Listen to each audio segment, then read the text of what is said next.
G'day ladies and gents, welcome to Xrissart. I'm Chrissy, thanks for joining me. Today's demonstration is piggybacking from live streams where I talk about the pastels I use for skin tones.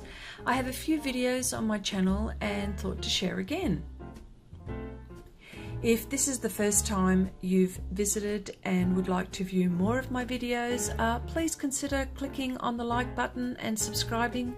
I occasionally share ideas and painting techniques and live stream from time to time. And don't forget to click the bell icon, that way you don't miss out on any videos as I upload them. The art supplies I use are PanPastels, Pastel Pencils.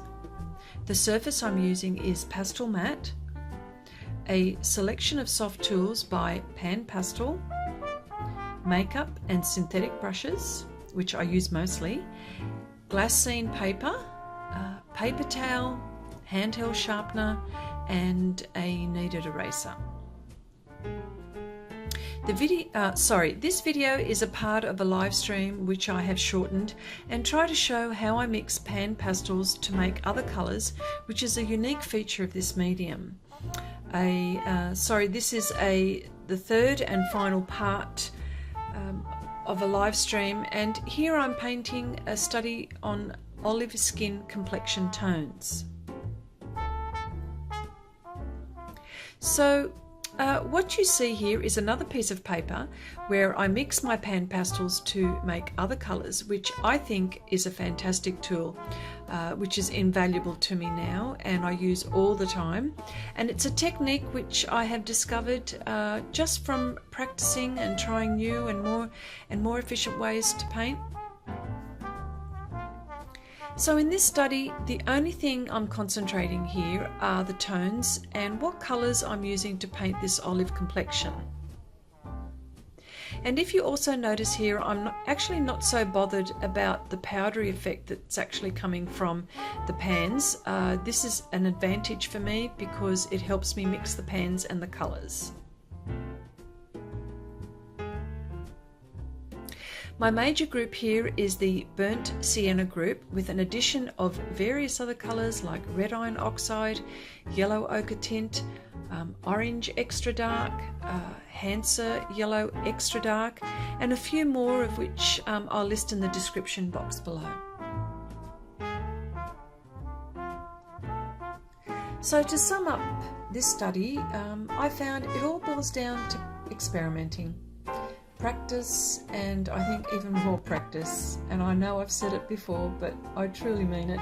I just keep learning the more I do these kind of projects, and I'm also very happy with my progress and skill levels so far. However, I never stop learning and I encourage you to always practice and experiment regardless what medium you're working with. I would be happy to hear or read about your discoveries. If you like, you can leave your comments, suggestions and experiences in the comment section below. So I will leave you to view the rest of the demonstration, but until the next time, bye for now.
bye.